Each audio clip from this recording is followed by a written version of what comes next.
Vinicius Souza Vinição talks about a possible return to Brazil. He really opened up, didn't he? And we're bringing you the information. We're also going to talk here about the preparations for the South American Recopa.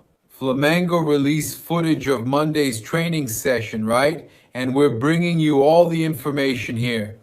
Everything is happening in the transfer market. There's a lot for us to talk about regarding Mengão, and we're coming in just like always. Hey guys, red black greetings. This is Flamengo. Welcome to the Paparazzo Rubro Negro channel. If you're just joining us, I invite you to follow, like, and share on all platforms. If you're on YouTube, I invite you to subscribe down below, turn on notifications by clicking the bell, and leave a cool like on the video.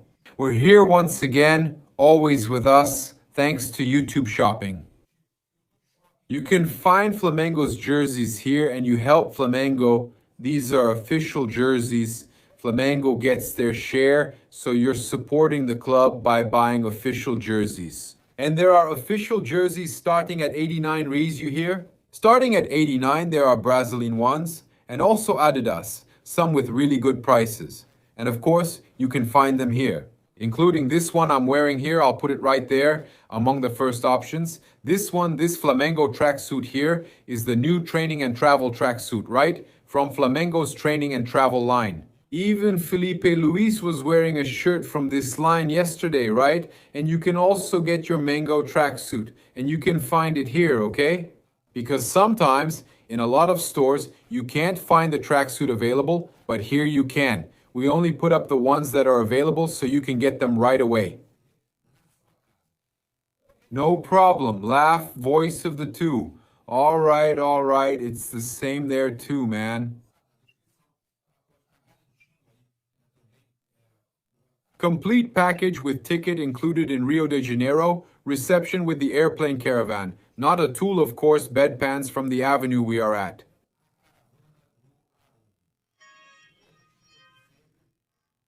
Come on, stop it, right? The more hair, the slimmer weight loss program. You can also get to know it, do your evaluation through the link in the pinned comment. Well, let's go. I have some important news to bring to you. Let's talk about it here. It's a situation that I think is very relevant here, right? One of the red and black idols, Junior Capacete, that's him. Saying this here, Flamengo players have to remember that when they score a goal, they can't take off their shirt. Otherwise, you cause harm to the sponsor, especially when giving an interview, okay? Right? Talking about the importance of the situation. Yeah, today Flamengo has a huge sponsor, right? It's a betting company that pays Flamengo and the people a lot of money.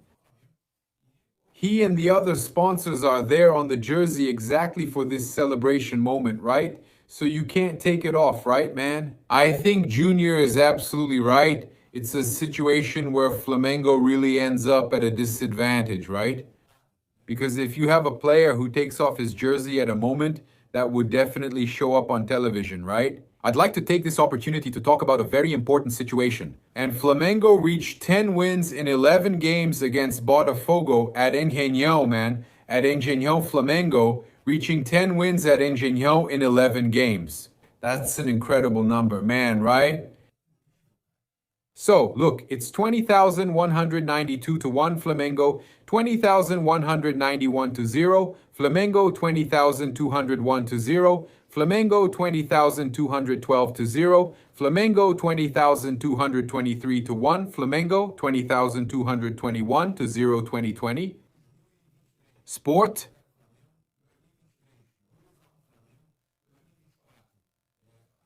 People let it go easy having one there too. Veins. What?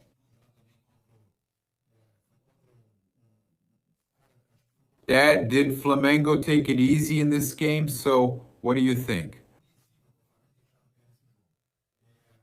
3-0 Flamengo Brasileirão 2025. Flamengo returning the 4-1-3 goals difference.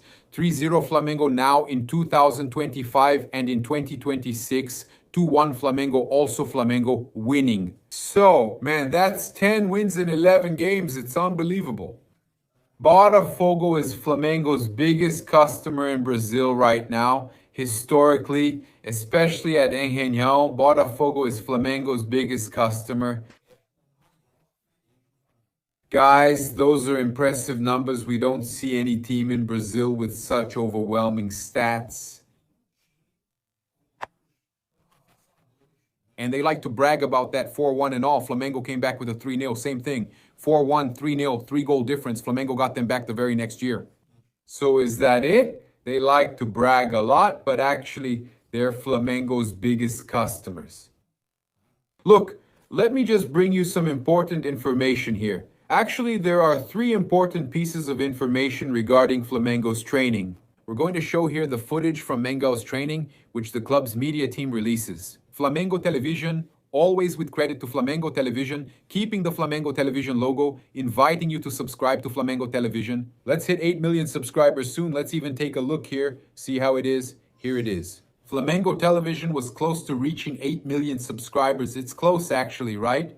And we're always rooting for Flamengo to hit 7.88. It's at 7.88, just a little bit left to reach 8 million subscribers. So, you'll be able to watch Flamengo's training footage here, and we'll also take the opportunity to bring you some important information about Mengo. So, check out Varela. The player trained today with his teammates at the Ninho do Urubu training center and should strengthen Flamengo in the Recopa final. Okay? So Flamengo should travel with this reinforcement guaranteed, already looking ahead to the match against Lanús in Argentina for the Recopa. It's also important information for us to bring here that Pedro, the player, trained normally along with his teammates at the Ninho do Urubu training center, right? And man, earlier we also made an appeal here, right, man, that Flamengo, that Felipe gave Luis Araujo a chance as a starter, right? And also to Cebolinha. The guys are asking for a chance if the field says he gave these guys the opportunity to play as starters, right? Flamengo needs those who are really in their best condition, okay? So we had Pedro, Cebolinha, Luis Araujo, everyone training, and Pedro trained as well. He normally doesn't get injured. We already brought him in earlier, right?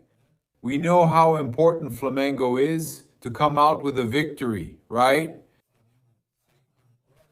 And then to play with a full team, right? Obviously, there's Jorginho who still needs to recover, but having Pedro, having Varela, having these players available is very important, okay? Look, we have some information here, an important one, brought by the journalist Marco Manpresso, okay? Look, about Emerson Royal, the information about Emerson Royal. And the information is about the possible departure of Emerson Royal. He's being targeted by teams from the old continent, okay? Despite Coach Felipe Luis's confidence, the former Milan player may say goodbye to Flamengo at the end of the season. So, they're bringing up Fiorentina and Valencia, okay? Both teams are still interested. They've been interested before, and they're still interested in signing the Flamengo player, Flamengo's fullback, Emerson Royal. Okay, so they should come back in the next transfer window to try to sign Emerson Royal, or maybe even at the end of the year, all right? So they might be considering Emerson Royal. Now, for the end of the European season or the end of the year, Emerson Royal is attracting interest from Fiorentina and Valencia, and there's a possibility he could be leaving Flamengo. Fans are urging Fiorentina and Valencia to sell him quickly as a favor. We know that even Felipe was upset about the insults the player suffered and everything else. We know that Emerson Royal is really undervalued by Flamengo's fans. The fans are quite bothered by his performances. Honestly, I've already said that Rodinei, Wesley, they all went through these moments. Does that mean he'll be able to overcome it? It's not just up to him, but he's already had some better performances, though the fans still have some reservations about Emerson Royal. It's also worth remembering Rossi's situation, as he'll be facing his former club, Lanús, next Thursday. When he played for the Argentine team, he even saved a penalty taken by his current teammate, Nico de la Cruz. So, when he was with Lanús, he saved a penalty, a chip shot from Nico de la Cruz, right? It was a chip shot. Look at him with Lanús. I'll show you here. Look, him with Lanús making the save. Look at that, sitting down, saving Nico de la Cruz's penalty, right? Back in those days, right? This information is from Bruno Lemos on Twitter, okay? So we know there's a reunion coming up, right? The ex-player rule is tricky, right? The ex-player rule is tricky. The goalkeeper scoring a goal, but he just needs to keep a clean sheet, right? Rossi, he just needs to keep a clean sheet for Flamengo to get the win. Yeah, look at that, look at that. Us. We also have some information to share with you. It's important, right? It's about the matter of Vinição, Vinicius Sousa, okay? We asked people here to write about it. The news came out on Gulch, right? Take a look. Currently at Wolfsburg, in Germany, the midfielder Vinicius Sousa was developed by Flamengo and also played for Sheffield United. In an interview with the Greatest of All Time channel, he talked about the rumors involving his name. Brazilian clubs inquired about the player's situation, but the talks did not progress amid rumors. The athlete himself commented on the inquiries and did not hide his surprise at the number of contacts he received. I'm about to hit 6 years in Europe. Time flies, doesn't it? Jorge Jesus 2019, it's already been 7 years. That's crazy. And Jorge Jesus was the one who put Vinico on the field, right, guys? That's crazy. Time really flies. It had never crossed my mind, but talking with my wife at home, we considered coming back for a while to catch our breath, but I leave it in God's hands. He thought about coming back, huh? Wolfsburg made it clear they don't want to negotiate, and it's part of my life. I'm with my family and an amazing group of players who support me. It's about working harder and everything happens in God's time. There were actually quite a few offers, right? I was really surprised. I thank everyone, but it's part of football that when I come back to Flamengo, right? Vinico, come back to Flamengo because you can't go back to a rival. You just can't, right, my brother? Going back to a rival is just not possible. Man, this whole situation with Tite is going viral, right? Thiago Asmar also made a pretty strong comment about Tite. About the issue of him refusing to take a picture with the fan. He said Flamengo no, right?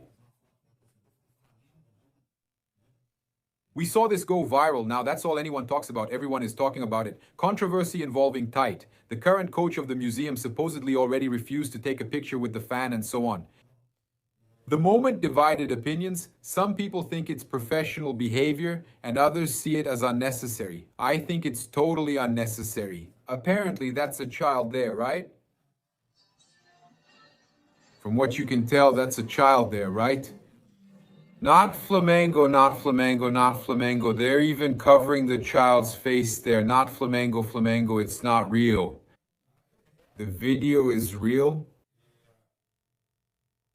Thiago Asmar, he spoke a truth here, man, just to see. Look here, come on, look. That's all I needed.